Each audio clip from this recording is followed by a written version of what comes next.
Good afternoon. My name is Don Ottenhoff. I'm the Executive Director of the Collegeville Institute for Ecumenical and Cultural Research, a cultural enterprise here on campus established by the monks of St. John's Abbey. It's my distinct privilege to welcome you and introduce you to this afternoon's lecture, one of a series of events here on campus celebrating the 50th anniversary of this singular institution, the Hill Museum and Manuscript Library, yet another cultural enterprise established by St. John's Abbey. Many of us know that HMML is dedicated to manuscript preservation, but I wonder how often we pause to call to mind what manuscript preservation can mean. The author, or probably authors, of the second book of Kings in the Hebrew Scriptures tell a pretty good story about manuscript preservation. In the 18th year of the reign of Josiah, king of Judah, the high priest Hilkiah found a manuscript called the Book of the Law in the temple. It doesn't seem as though the manuscript had been exactly lost, thanks to what I like to think were some diligent temple archivists who served, in the words of the title of today's lectures, as Judah's guardians of memory. So technically, the manuscript wasn't lost, but apparently it also hadn't been checked out of the temple library for a very long time. Hilkiah gave the manuscript to one of the scribes and told him to take it to the king. Hilkiah the priest has given me a book, the scribe said to the king, and proceeded to read the written text in the king's presence. When Josiah heard the words of that forgotten manuscript, he tore his garments and gave the following instructions to the high priest. Go and consult Yahweh on behalf of me and the people about the content of this book that has been found. To make a very long story short, the preservation of the manuscript of the Book of the Law and the calling to memory of the words written there through yet another, this time public reading, led to the religious reforms of Josiah that had momentous existential and historical consequences for the children of Israel.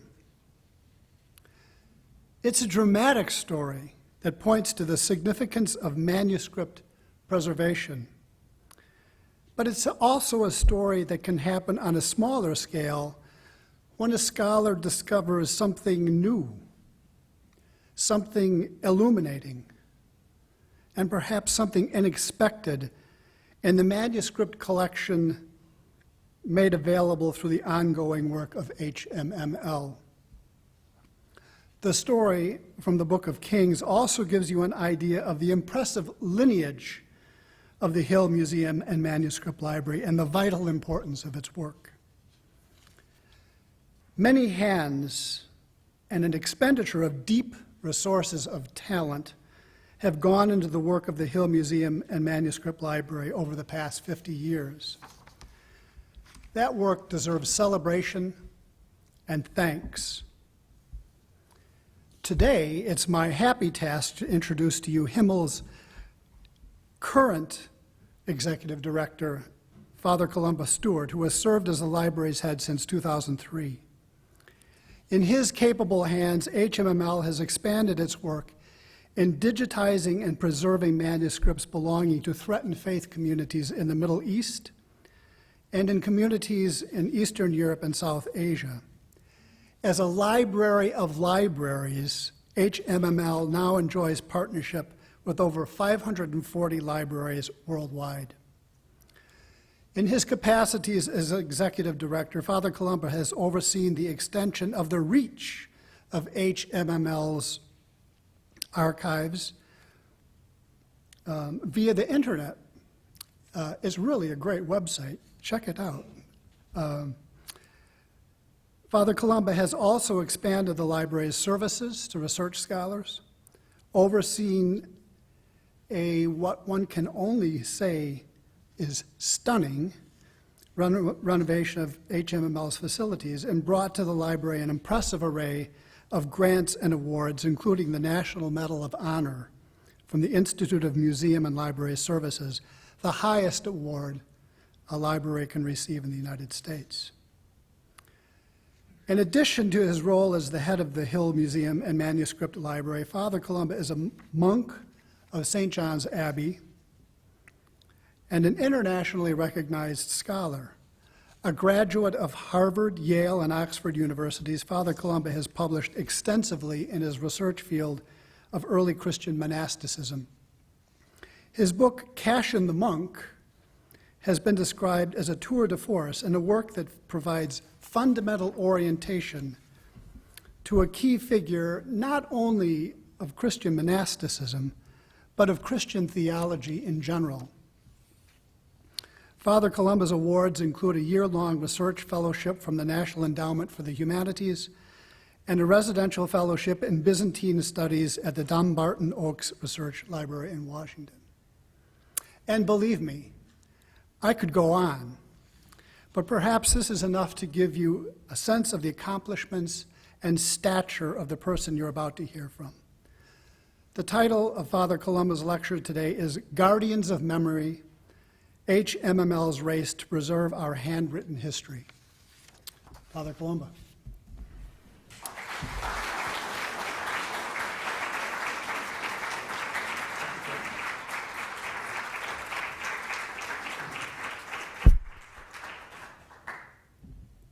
Well, we've already lost our PowerPoint here.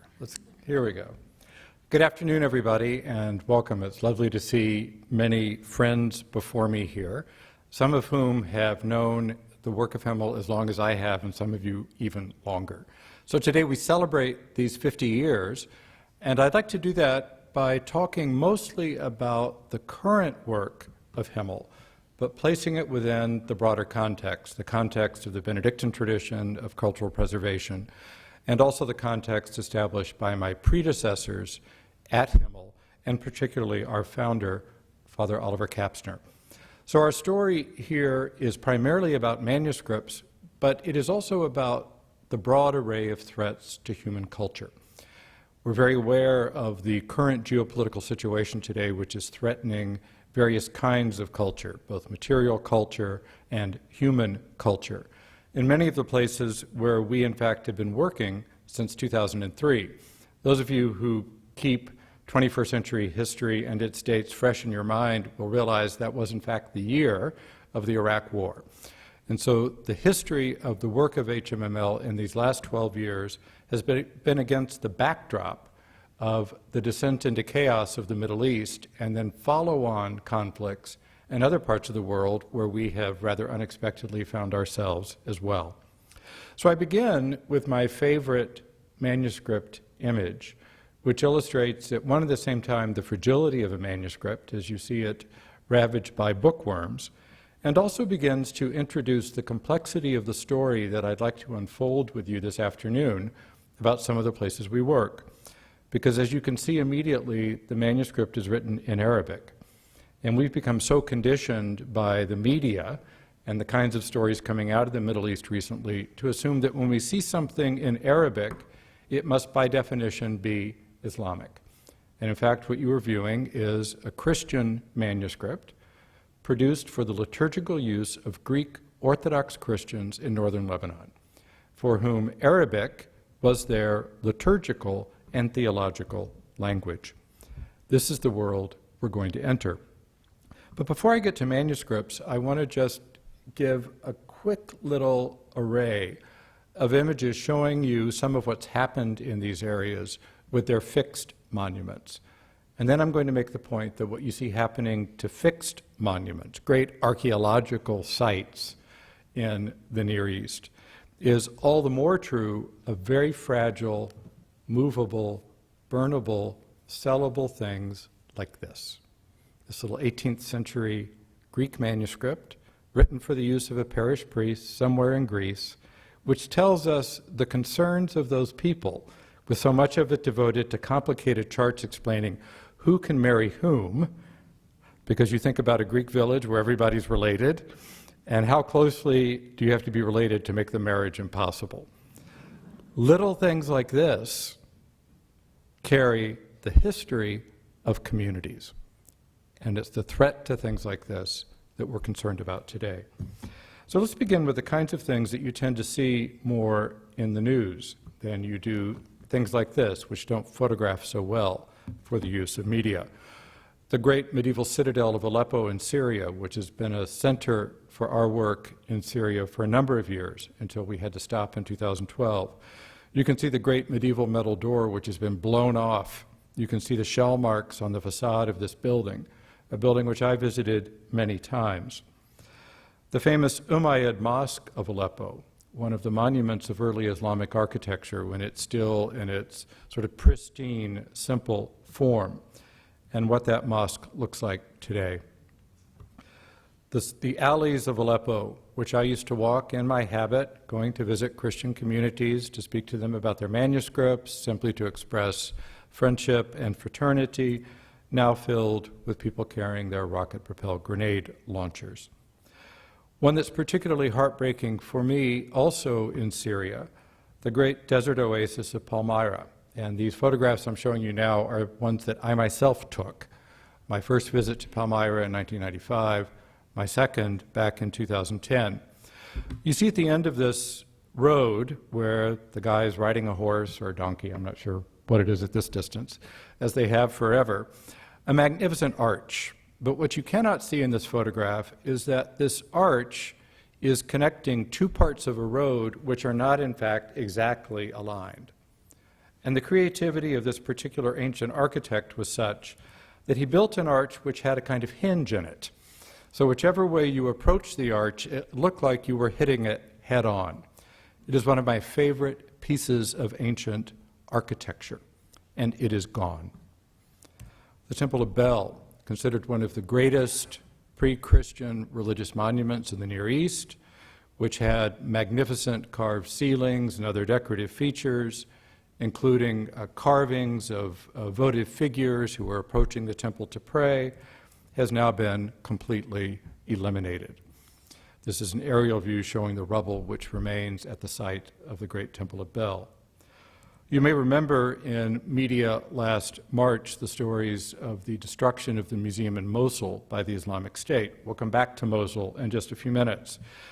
Early reports said that these figures that these fighters were knocking over were actually plaster casts. They were not. They were genuine first century sculptures taken from various temples in the region of Mosul. The ancient city of Nineveh, which we're aware of from figures like the prophet Jonah, so much a part of the story of the people of Israel, as well as other parts of the history of the ancient Near East. Remnants of their great carved friezes being mined. Those are not trash cans, those are bombs. And the ones that were blown up, destroyed as if they were so much waste rock by these great bulldozers. And what was left after they had done that was destroyed with a series of highly planned and sophisticated explosions. So this is what remains of the great city of Nineveh, where Jonah preached repentance and the people obeyed his preaching. Coming closer to home to Christian sites where we ourselves have worked now in Iraq, like Nineveh was, we have the monastery of Mar Benam, founded in the 4th century when a notable Assyrian prince and his sister converted to Christianity against the wishes of their Zoroastrian parents. You see on the left the two small structures are the tombs of the saints. You see the immaculately produced video of the destruction of the tombs of Mar Benam and Mart Sarah, his sister, and what remained after they were gone. So this is the context in which much of our work is being done today. Material culture being destroyed. I'll say something about the people in just a few minutes. And in the midst of all this, what happens to things like that manuscript? They're not going to mine it. They're not going to use a big bulldozer to destroy it. But manuscripts have many perils that face them. And so some of the challenges that we are up against in the work of HMML are not simply those posed on the great scale of the destruction I was just showing you, but things which can be more subtle, such as this. Here you have a completely unstaged photograph of northern Ethiopia. I'm turning up in a little town called Yeha with a group of HMML donors in 2005, and there are 3 boys sitting on the ground reading a manuscript. That's not a super old manuscript, maybe it's 19th century, but it's a manuscript. And you see around the corner in the shade, there's a priest sitting on the ground with another book. That's a printed book, which in their eyes is the better copy, because it's newer, it's cleaner, and the manuscript is the one you let the kids use. So what happens when a European tourist goes to a place like Yeha, northern Ethiopia, and sees the kids playing with a manuscript?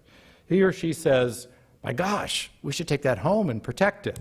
And next thing you know, it's on eBay. Another example, a little closer to home for HMML, is this very important 15th century biblical manuscript in a microfilm that was taken in the 1970s as part of our first Eastern Christian project, the visionary project led by my predecessor, Dr. Julian Plant, working with Vanderbilt University. So here's the microfilm of the manuscript as it was when it was still in Ethiopia. And here's a color photograph of the same. You see the distinctive ornamental treatment on the right-hand side. There it is again, now in a private Scandinavian collection. All of these things finding their way out of a country illegally and then being resold.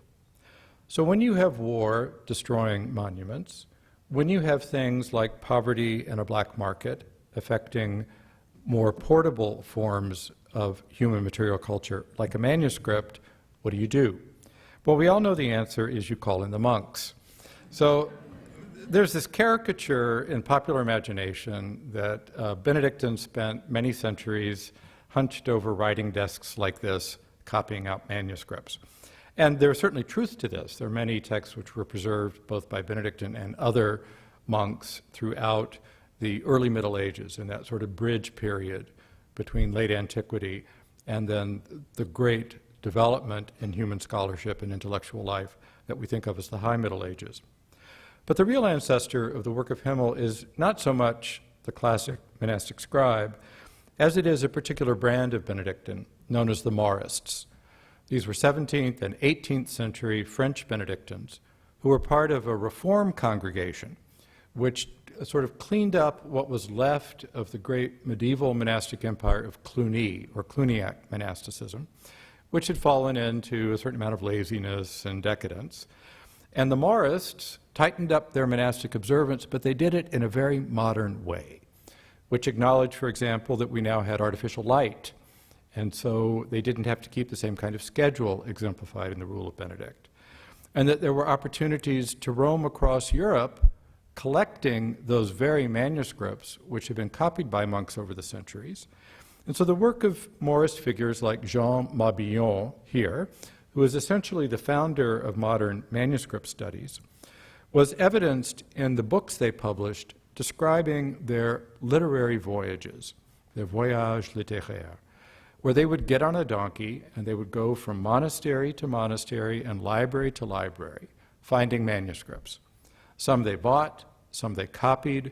They took them all back to Paris, to the monastery of Saint-Germain-des-Prés, where they started to study them, describe the writing, and invent the science of paleography, which is the identification of places and dates for manuscripts on the basis of the writing in the manuscripts. And they began to publish using the new technology of printing, because Benedictines have always been early adopters of useful technology, began to print the texts that they had found so that they could achieve wider circulation.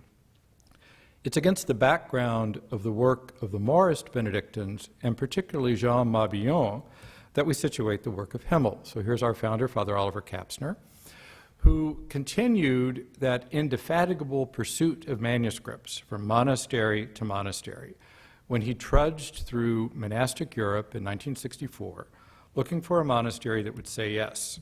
And finally, in December of 1965, actually April of 1965, I think was the first actual photograph, in Austria, the work began. So no longer a donkey, so what was cutting-edge transportation back in the mid-1960s, and some of us can remember things like this from the Summer of Love and other memorable parts of that decade. And they would haul around in that VW bus the microfilm camera. And should you make your way over to HMML in the near future here, while our 50th anniversary exhibition is still up, you can see one of those great Recordac microfilm cameras, which are indestructible pieces of machinery. And I think the thing weighs about 50 pounds. But it did the job. So here you see a team of technicians, Father Oliver in the back, stacks of medieval manuscripts on the floor. We don't do it quite that way anymore, but this was a kind of industrial scale production. And they managed to microfilm enormous quantities of manuscripts. The basic plot remains the same. Now we have, of course, moved to digital media, and so we have a digital camera here in Istanbul, where Walid Murad in the center, who is our field director for the Near East region and also for our West Africa projects, training 3 young Armenians in Istanbul to photograph the last Armenian manuscripts in church hands in Turkey. So this is the 50th anniversary of HMML. This is also the 100th anniversary of the Armenian genocide. Most of their manuscript culture destroyed at the end of the 19th and the beginning of the 20th century. The only Armenians left in Turkey are in Istanbul, and the manuscripts that they retained have now been digitized by HMML. So no more microfilm. Instead, we get to deal with large quantities of data, and I'll give you some numbers about that a bit later, which live everywhere and nowhere. So multiple media, multiple locations, and if you have questions about how we actually handle our data, I'd be happy to talk with you about that afterwards. But we continue the original inspiration. So I often show this. This is a great find when I was looking for pictures of Jean Mabillon, the Jean Mabillon iPhone cover. So this is sort of marries that Benedictine tradition of scholarship with the use of modern technology. And our manuscript catalog we name after Father Oliver. So we have all of these records online in pioneering electronic cataloging of manuscripts. And we do this a bit tongue-in-cheek because Father Oliver was a card catalog kind of guy. And he loathed computers and everything they represented. And I like to think that had he lived long enough, he'd be really happy with what technology has made possible, as I'll describe at the end of this presentation. But who knows? We think of him every time we do work in our catalog. So let's move from history to actuality. And let me just show you a little bit about where we are at work presently, or where we have finished most recently, as in the case of Syria. So you can see a concentration in the Middle East, Lebanon, Turkey, Syria, Iraq, Jerusalem. More recently in Egypt. We continue to work intermittently in Ethiopia. We've done quite a bit of work in India since 2008. We've worked in Malta for a long time, since the late 1970s. And then you see Mali slipped in there, which is our great adventure and currently our most ambitious project, working with the manuscripts of Timbuktu. And I'll say more about that toward the end of this presentation, because that is very significant for our work in all kinds of ways. And then I'll add a little PS to that with late-breaking news. So I want to tell this story with some images from these endangered Christian communities of the Middle East. And I always like to show this view because it's one of my favorite landscapes in the world. I'm a wide-open, sort of plains, oceans kind of person, as opposed to a mountain valley kind of person. So this kind of prospect is one that I love. This is a photograph looking toward the south from the town of Mardin in southeast Turkey, a town that until the 1920s was at least half Christian and had been predominantly Christian until the gradual erosion of the population by centuries of Islamification. What you're looking at is the Mesopotamian plain, and you are looking into the country of Syria. So this is a town which is very near the Turkish-Syrian border and all that far from Iraq. And in the middle of that town is one functioning Christian church, which serves the 100 remaining Christians in a town of 75,000 people, now mostly Kurdish.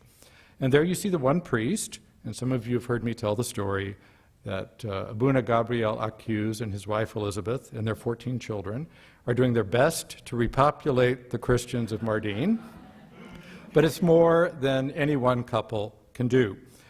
What's not obvious from this photograph into their churchyard, which is, by the way, a 6th century church, which has been continuously used since the 6th century, is that in the attic they have 1,200 of the most important Syriac manuscripts in the world. like this magnificent 13th century lectionary. The text is the Gospel of John. The scene is actually Pentecost. We've digitized all 1,200 of those manuscripts, which have hardly ever been seen by Western scholars. The few reports of them by a tireless Estonian named Arthur Vubis in the 1960s piqued curiosity, but nobody else could get at them. Now they can. I'm going to focus most of my comments, though, on places like Aleppo, which I mentioned earlier, and our work in Iraq, and then Jerusalem, and finally Mali. Earlier, I showed you the photograph of the fighter running through the alleys of Aleppo with the RPG launcher. So here I am with Walid, walking to see people like the Armenians of Aleppo, with their 250 extraordinary illuminated manuscripts representing the real cream of the Eastern Christian manuscript tradition, because the Armenians have taken the best artistic traditions of Byzantium and allied it with many of the textual traditions of Latin Christianity and produced what some claim is really the pinnacle of both artistic and textual accomplishment in manuscripts.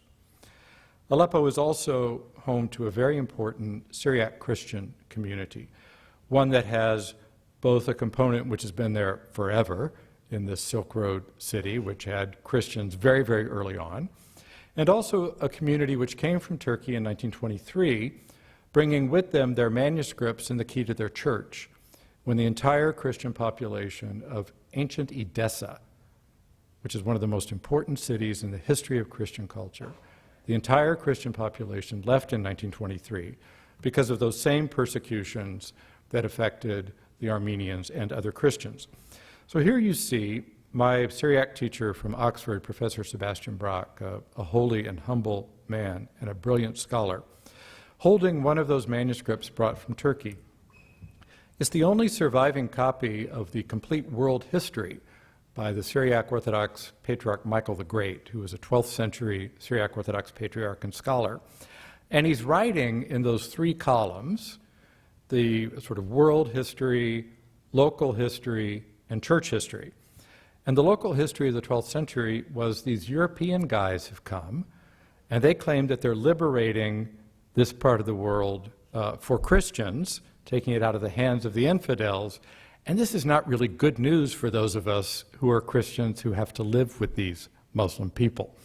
So it's a unique testimony to this fragile coexistence, which was typical of the Near East, and how easily that fragile coexistence could be disturbed by the arrival of the interloper, even the interloper who thought they had arrived with good intentions. This is the only complete copy of this manuscript in the world. And it was kept in Edessa until 1923 and then locked in a church vault for 80-something years until we digitized it. So here we are in 2010 with the Syriac Orthodox Archbishop of Aleppo, and we're presenting him a printed facsimile of that unique manuscript, which is now also being translated and published in English. This is 2010, a time when everyone would have told us that Syria is the most stable country in the Middle East. And whatever else is happening in Iraq or happens anywhere else will never happen here.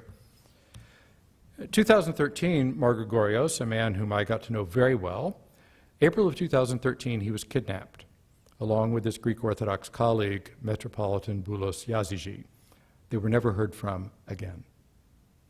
So, a community which is now in a city which is divided between the Syrian government forces and various rebel factions, a city which has lost its leadership in terms of its Christian communities, both Syriac Orthodox and Greek Orthodox, and a place where, thank God, we managed to photograph several thousand manuscripts while it was still possible.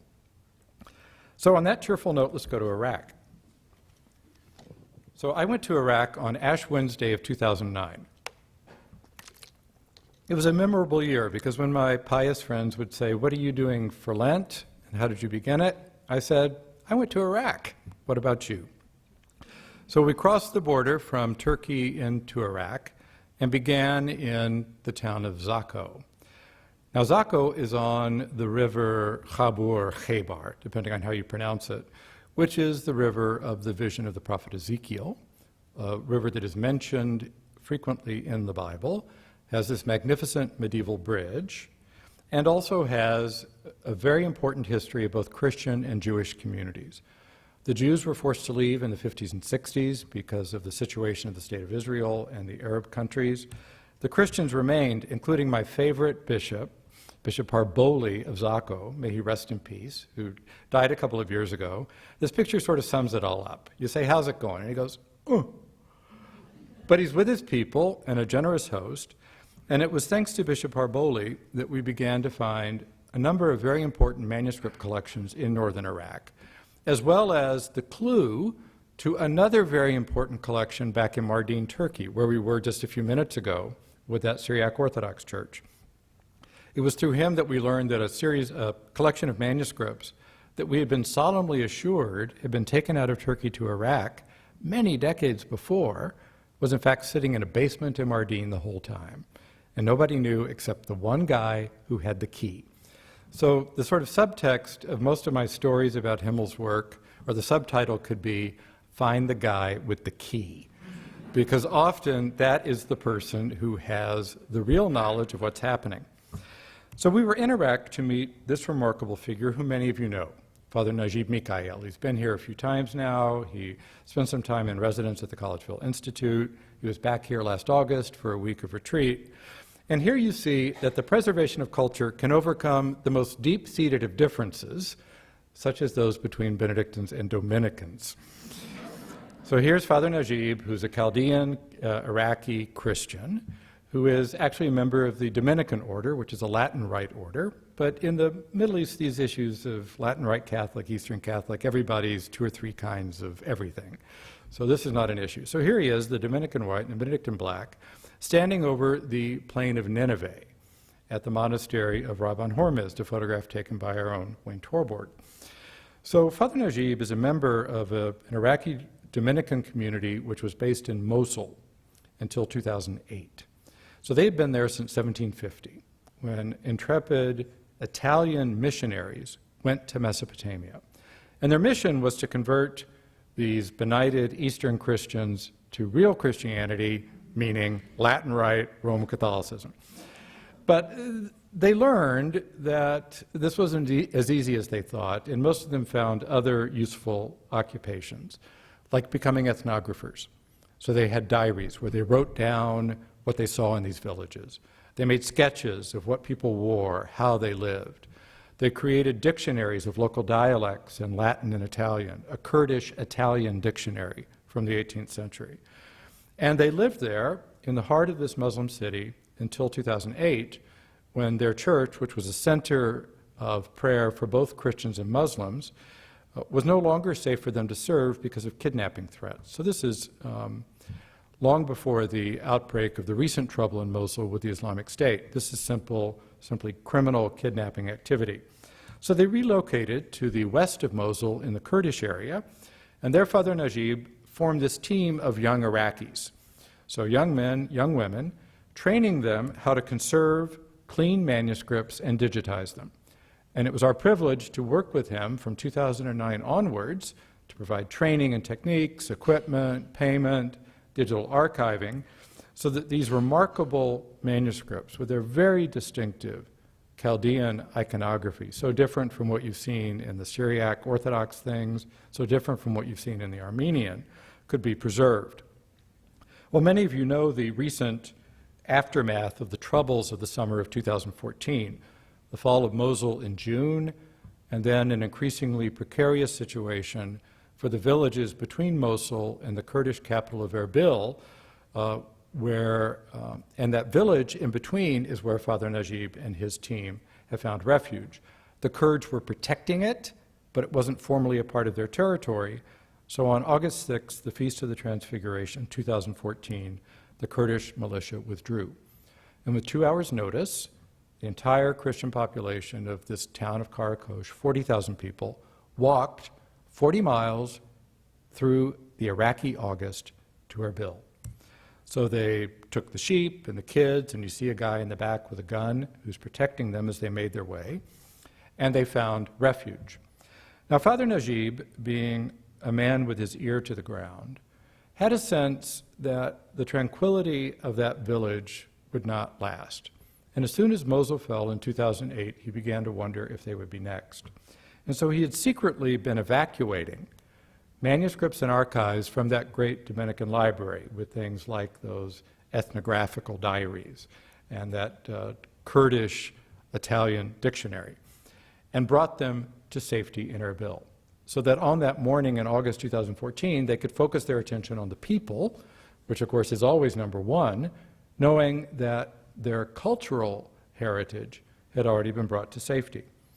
So I was able to visit them last January in Erbil, and those 40,000 people are living in makeshift accommodation like this. So an unfinished high-rise building, and the developing world is full of things like this. You get a little money, you start the building, and then you stop, and maybe you get a little more money, and you build a little more. So there's just lots of buildings like this. And so they've built these little kind of trailer units in between, and that's where people are living, with no confidence that they will ever go back to the villages where their people have lived for millennia. Before they were Christian, they've lived there for millennia, these ancient Assyrian villages. So I was able to be there with them for the celebration of the Mass on a Sunday, and there you see the Dominican community, now entirely Iraqi, and then the local people in a kind of makeshift chapel. An extraordinary witness to the fact that you can take almost everything away from people, and yet you can't take away this fundamental resilience, which is expressed most powerfully in their faith. I can't say I've ever been to a liturgy where I was more aware of how important faith was to the people who were present. And they've taken this symbol, some of you may have seen the Arabic letter Nun, which has become a kind of internet meme for Christian. This letter was spray painted on Christian property in Mosul by the Islamic State to indicate that it would be confiscated, just in the way that the Nazi government spray painted the Star of David on Jewish property for its confiscation in the 1930s in Germany and elsewhere. Then they've transformed it. Now, you look at this and you think, well, it's a little sentimental or whatever. They mean it. This great tragedy is something which they have found a way to turn into a new way for their community to come together and a new way to reach the depths and roots of their faith. So, let's sort of sum up the story of Iraq and Syria in some numbers. So, we've told you some pretty rough news, except that nice bit at the end about the fact that the people are resilient, even with all of their questions about the future. But in terms of the work that we've done, I'm very happy to say that despite all of that trouble in Iraq and Syria, we got there in time to do significant work. Mosul, some work in Baghdad, other places in Iraq, some of which are now under the Islamic State, some of which are not, as well as the work in Aleppo, Homs, and Damascus in Syria. Over 7,000 manuscripts. Now, when people sort of rattle off numbers of the volumes in the Alcuin Library, the Clemens Library, you start hearing tens and hundreds of thousands of books, and you think, well, 7,000 manuscripts isn't that big a deal. This is a big deal. So for manuscripts, this is a very big collection. And this is just a fraction of what we've been able to digitize in these last several years. So we are back at work in Iraq in a very small way. We were able to replace some equipment for Father Najib and his team. When I was there last January, we saw that they had set up the camera. They're looking for new work. They want to get those young people working again because we pay them. And it's one of the few opportunities they have for employment in northern Iraq today. So let's talk a little bit about what we're up to currently and some of the areas that have proven to be of richness for us. And so I begin with some words about Jerusalem. So here's the holy city of, the old city of Jerusalem, perhaps the most significant and contested piece of religious geography on the planet, and one that has become increasingly tense in recent weeks with a series of riots centered on the so-called Temple Mount, or the Haram al-Sharif, as Muslims call it, where you have the Dome of the Rock, which is probably the site of the Jewish temple destroyed by the Romans in the first century. And to the right, you see just the front of the Al-Aqsa Mosque, which is the flashpoint for many of the recent riots, as Muslims are upset about Jews who come to pray at the Haram al-Sharif or the Al-Aqsa because they think their intention is to rebuild the temple by knocking down the Dome of the Rock. And they're often right that that is the intention of some of these people. So just to the left edge of this photograph, where you can't quite see it, is one of the libraries where we've been working. And just sort of on the left-hand side, but closer toward the center, is another library where we've been working. So when you think about sensitive endangered locations, I think these fit the bill. So a Syriac Orthodox monastery with Abuna Shimun, who is a living angel, a remarkable man. And that library happens to have a 7th century copy of one of the texts I wrote my doctoral dissertation on. So imagine how thrilling, and look at that, pristine, like it was written yesterday, 7th century manuscript, held in a monastery in the old city of Jerusalem where nobody can see it. Now it's photographed. Now, lest you think that the situation in Jerusalem is entirely about the past, you can imagine my delight, returning to iPhone lore, when visiting the tomb of our Savior and the site of his resurrection, I discovered there's Wi-Fi in the Holy Sepulchre. And there are even 2 Wi-Fi networks, Sepulchre Wi-Fi and Sepulchre Wi-Fi 2, and my guess is one is Greek and one is Armenian, which is the sort of situation at the Holy Sepulchre, if you've ever been there. So back to the story of our work. I mentioned that we were working in a library that was right next to the Haram al-Sharif. And this is a photograph taken through one of the entry points up onto the platform of the Haram al-Sharif, or Temple Mount. And it just so happens that this is the most contested of the gates that goes up onto the platform. And this is where many of the riots the last few weeks have been occurring. So if you walk toward that gate, which actually we cannot go through, the Israeli soldiers are there to prevent anybody but Muslims from passing. Just before you get to the gate, and there's the green door of the gate, just to the right of the gate, there's a plaque, and that's the library we're photographing. It's a collection of manuscripts, all Islamic material, gathered by a great 18th century scholar of the Budayri family. And one of his direct descendants, Shaima Budayri, is leading the digitization work from her bedroom, which has this view of the Dome of the Rock. So it's a great view on a peaceful day, but this is exactly where you've had these recent riots and troubles. So the future of the Old City of Jerusalem, the future of these collections, and this is one of 4 major Islamic family libraries that we're digitizing now in Jerusalem, is anybody's guess. So let's go to Mali, which has been much on our mind recently. And the story of our work in Mali is all about the desert city of Timbuktu. So you can see Mali is a sort of oddly shaped country, and you see Timbuktu there sort of in the middle with the red flames. That's because it was taken over by Islamist factions. This isn't the Islamic State. This is a much more complicated mix of Islamists and sort of local ethnic uprisings against the Malian government. What you may not know about Timbuktu is that it was, forgive me this comparison, those of you who are Francophiles, I'm a Francophile, so I think I can say this. This was the Paris of West Africa from the 12th to the 14th centuries, and that this was a center of commerce, exchange, trade, and also great learning.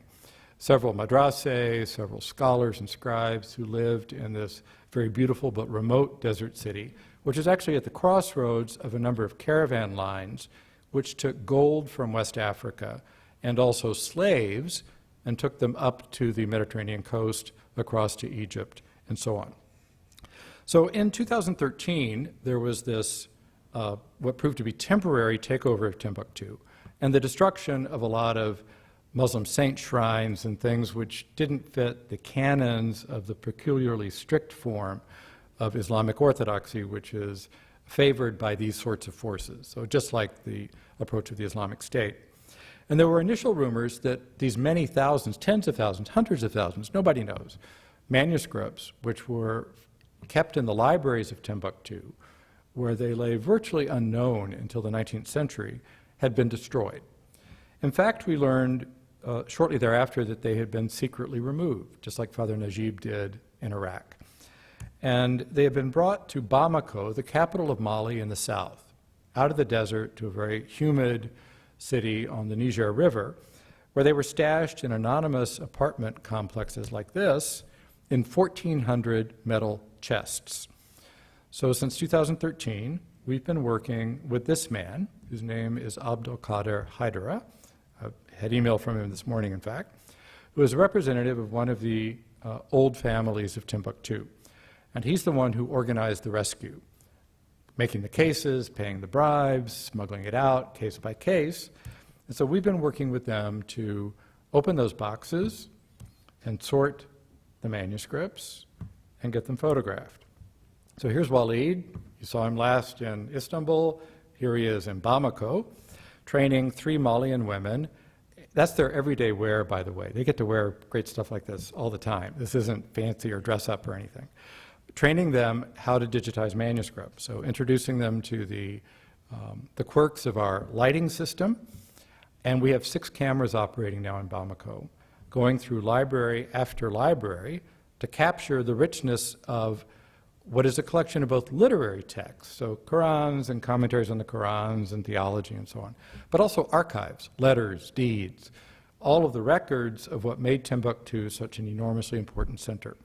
So imagine all of the manuscripts of medieval Paris, and then they were all forgotten, and they were all still there, and then one day somebody took them somewhere else in boxes, and that's what we're doing now.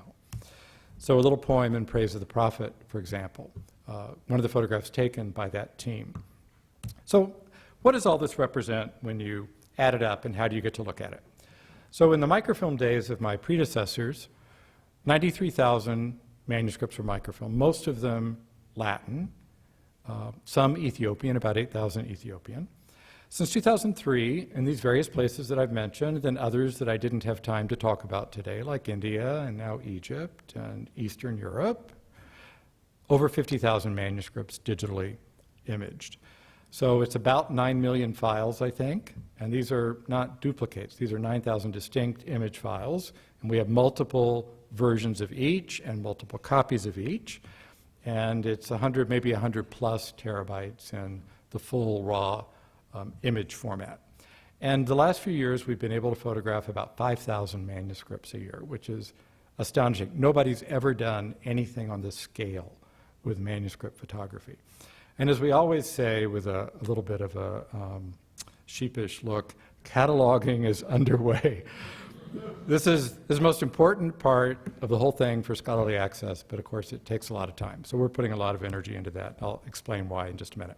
So just to give you a sense of the magnitude, here you've got manuscript collections, Bibliothèque Nationale. That's where all the manuscripts of the Maurists, by the way, at Saint-Germain-des-Prés in Paris, they all went to the Bibliothèque Nationale in Paris. So the great libraries of Europe are built on monastic libraries confiscated in the late 18th and 19th centuries.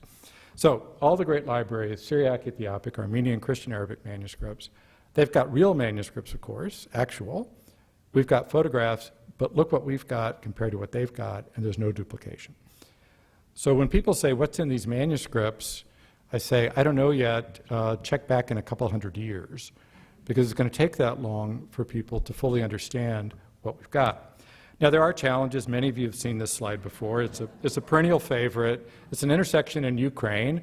Ukraine could be more than one lecture in itself, not an easy place to work. But often our experience is like this. You get so far, and then you can't go left, can't go right. And the beauty of this particular intersection in Lviv, Western Ukraine, is you can't go straight ahead either. But they never tell you back when you can still sort of make a detour. And then there's the joy of navigating Eastern Christian politics. And I show this slide frequently because it's me and all 5 patriarchs of Antioch. Each one has the title, often a very long title. The smaller the church, the longer the title, I've discovered. There's a kind of compensatory factor. And these are all visionary people who have opened the libraries of their tradition to our work. So how do you see what we got? So Don kindly referred to our website earlier. Here's our general website. It's got lots of news, updates about grants and projects, certainly information there for how you can give to support our work. But most recently, we've been putting most of our web development work into something we call vHML, Virtual HML. And this is not simply a website with kind of static information that gets updated, but this is actually beginning to give you tools to conduct manuscript research.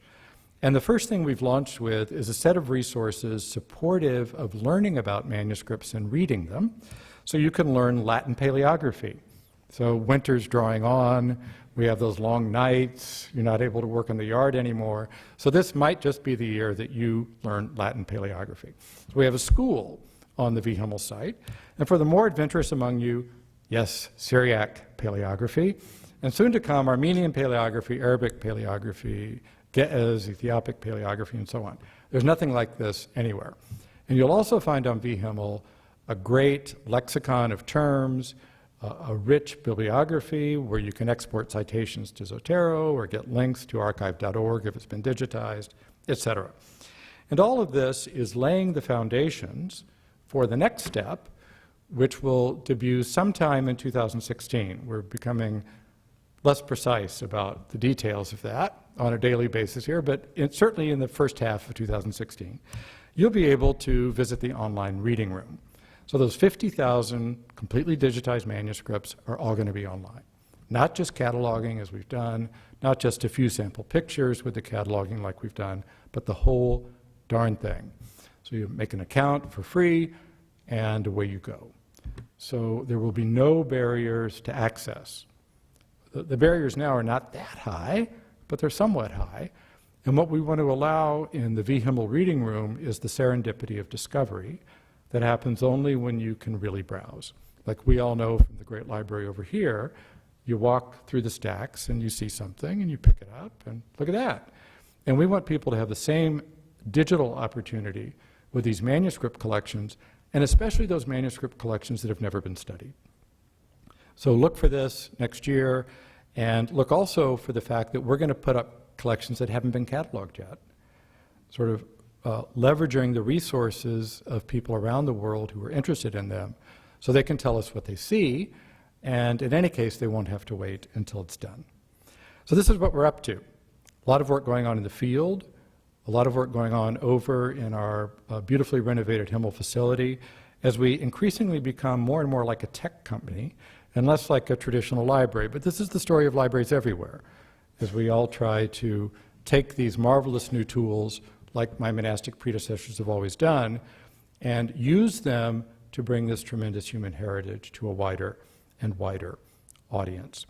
There's obviously much more I can say, but I think that's enough from me formally. But I'd be delighted to take any questions or observations in the time we have left. Thank you.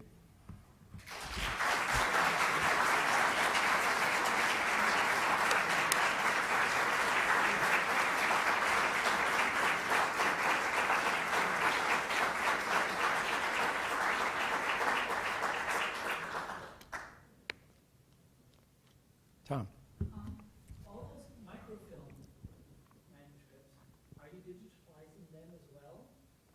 So the microfilms are safe. We're not throwing them out. They're beautiful. In fact, they're better kept than ever in our new climate-controlled, more secure basement.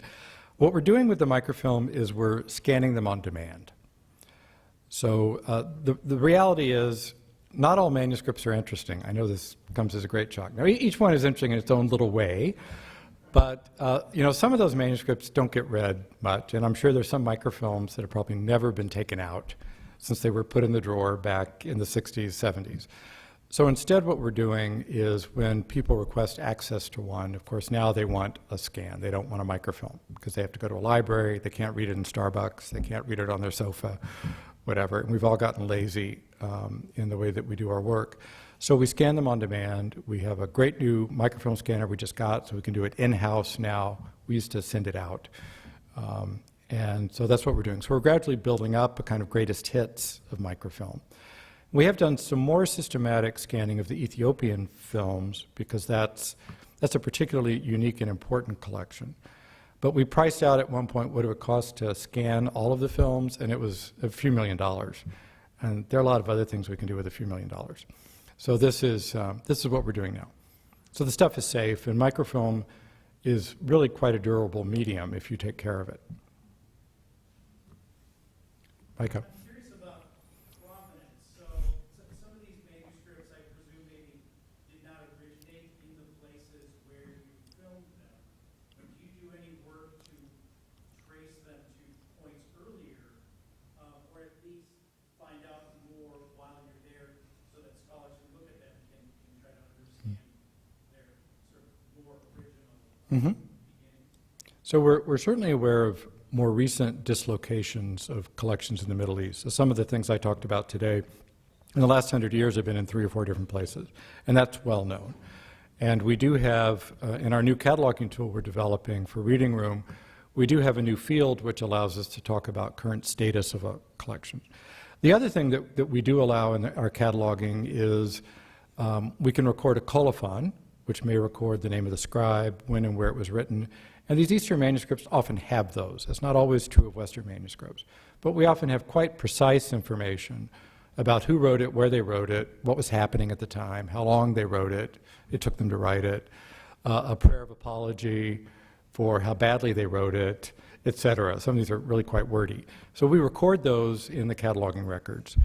And if there's any other obvious information in the manuscript, ownership notes and so on, we do have a field where that can be recorded. So it's not exhaustive because there's only so much we can do, but we do try to capture that when we can, because you're right, that's important not only for the manuscript itself, but it's part of the social history of the community that produced it. And given the evaporation in real time, like minute by minute right now of some of these communities, that's more important than ever. Jeff. How many languages are represented in the collection? And do you come across manuscripts with language that you don't know what it is? Wayne, do you know how many languages, or Eileen, people who do this sort of stuff? Dozens? Dozens, because there are dozens of languages, Eastern and Western, and dialects. So we have lots of vernacular European manuscripts, so several German dialects, and so on. I'm not aware that we've come across something that we couldn't crack. We've got, Wayne, is there one?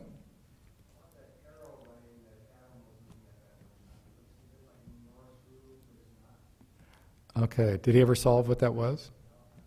Okay, so there's one mystery manuscript. Maybe it was a joke. Maybe somebody just wrote it and said, let them figure out 500 years from now what this is.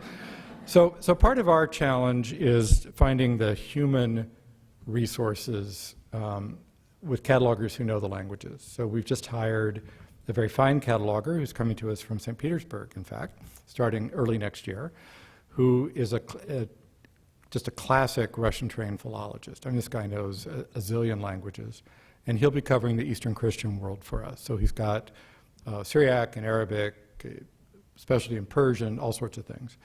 And then we also have catalogers working around the world. And one of the great things about the web, of course, and the listservs that people like me are on for Syriac and Christian Arabic, is if we come across something we don't make sense of, we take a picture of it and we put it out on the list.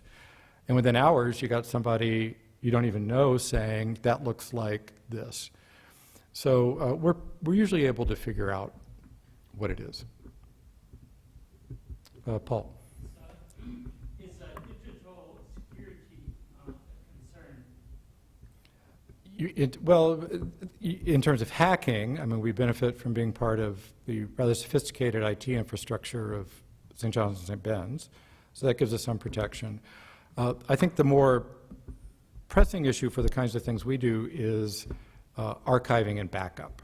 So the secret is you have more than one copy of it. I mean, we all do this, right, with our files and our important photographs. You have more than one copy of it, and you have it in more than one location. Even in the late 80s, when I was writing my dissertation in Oxford, there were copies of my dissertation all over Oxford. Everybody I went to have dinner with or tea with got a floppy disk, as it was then, with the current state of my dissertation. So we do that too. So we have it on the server here, we have the original hard drives, we have digital tapes that we send down to a facility inside a granite mountain in Utah, up the canyon from where the Mormons have all their microfilm. So we take this aspect of what we do seriously. And then there's the future question, of course, of refreshing those storage media and then changing formats. So will the JPEG and the TIFF and the RAW format be with us forever? Who knows, but at base it's simply ones and zeros. So the conversion of these formats in some ways is maybe less daunting than it might be if it were a purely physical format, which was less malleable. So we do have to think about that. And one of the promises we make to our partners is that their stuff is safe. So if they lose their copy or if the manuscript originals are lost, I should have noted, a lot of those manuscripts in Mosul are gone. So there are hundreds, if not thousands, of manuscripts that we worked on in Iraq that are now known to be destroyed. So the only copy is the one that we made. So that puts another layer of responsibility on us on the archiving side. Jennifer. Is HMML doing any preservation of documents that are being produced now, contemporary documents? The only the only thing that we would be doing now would be things like catalogs of manuscripts. One of the problems in any organization is mission creep, and it just becomes easy to start thinking you can do everything, and we just have to be careful. So we typically don't do that. However, there are situations where we've worked somewhere where they have, say, modern archives that are not relevant to us, or they're too sensitive for them to give to outsiders. And they say, can we use the equipment? And we say, sure. And in some cases, we just leave it because we've been there for a number of years. The camera is not one that we would want to reuse at a new project, and we just leave it with them. So they can, if they have photographs, newspapers, whatever else they want to preserve, we're happy to let them do that. But we don't use our particular financial resources for that. When the ISIS destroyed the manuscripts in Iraq and Syria, what was the position of HMML? So fortunately, many of the collections that are known to be destroyed are ones that we photographed. So we already have the copies of them. And we hope that manuscripts in Aleppo are safe. We haven't heard any reports of confirmed destruction in Aleppo. They seem to have taken the manuscript somewhere else. But even if they haven't been destroyed, they're not accessible. So they're not in their original location. Nobody knows where they are because they've been hidden to protect them. So the only way to look at the manuscripts is, in fact, through our photographs. And I should have noted something about Jerusalem as well. In the Old City, those family libraries that we're photographing, most of the people who historically have gone to those libraries are West Bank Palestinians who can no longer go to Jerusalem because of the separation barrier that the Israeli government built to seal off the West Bank. So in some cases, they can sort of go on top of the Mount of Olives and see the library, but the only way to see what's in the library is through us.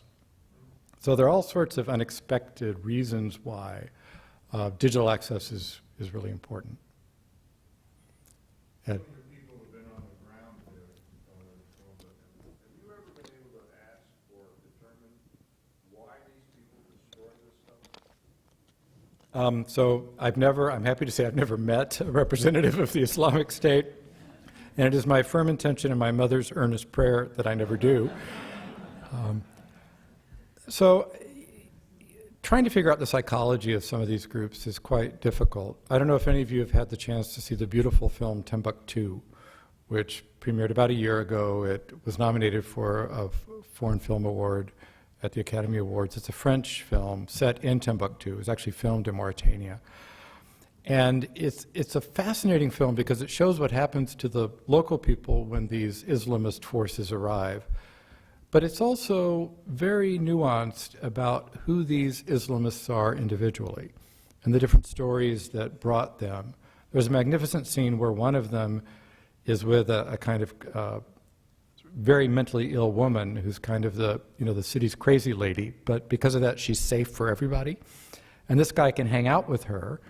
And there's a marvelous scene where he dances because he clearly was a professional dancer, which he cannot do as a fighter for the Islamic State because music, dance, all of these things are haram. So the peculiar psychology which then coalesces into this horrific destruction of anything that went before, including targeting destruction of the cultural patrimony of fellow Muslims, is something I think we're still trying to figure out. Except we all know that fundamentalism is a feature of every religion and of every political creed. And so people who are purist in ideology are often prone to excessive acts of enforcement of that. And I think we're just seeing the latest example. What makes this one different is they put it on YouTube. So the incredibly sophisticated PR apparatus, because these are mostly Western educated, bright people who have some awful hole in their life which they think they can fill by going to fight in places like this. So people will be writing books about this for decades, if not longer, to come. But meanwhile, the destruction continues. So the Palmyra stuff, quite recent. And, you know, I mean, I'm not that old, but things that I've known in my lifetime and things I've loved, like that arch. My father is a civil engineer, so that arch speaks to me. It's gone. So maybe we can take one more question, and then happy to talk to people after. Roger. Columba, this has been just wonderful. Thank you so much. A moment ago, you almost got to this question. You said that in places where things have been destroyed, they're safe here. That's the point. Have you had requests from places where things have been destroyed? Have you had requests to get back to them what you have carried safely and preserved here? So we always give the owning people, the library, the monastery, whatever it is, a copy of everything. And so these places in Mosul, as soon as they're settled again, they'll get copies back. And in fact, Father Najib was able to save his hard drives, which has all of that stuff as well. So at some point they will have it. And in fact, some of the communities in Mosul, we've already given copies to their church authorities wherever their patriarchate is, whether it's Damascus or Lebanon or whatever. So they can begin to gather copies of things belonging to their particular tradition. But every day something new happens. So the excitement today was the National Archive of Afghanistan. Very serious in trying to figure out a way to work with this because they have a spectacular collection of Arabic and Persian manuscripts in Kabul. Now, how would you feel if you were in charge of an archive in Kabul, Afghanistan? If you heard about Himmel, you'd get on the email. So who knows? Next year, maybe I'll start Lent in Kabul, although as I look at my abbot sitting here, there might have to be a conversation about that. Well, thank you, everybody, for your kind attention and your support of our work.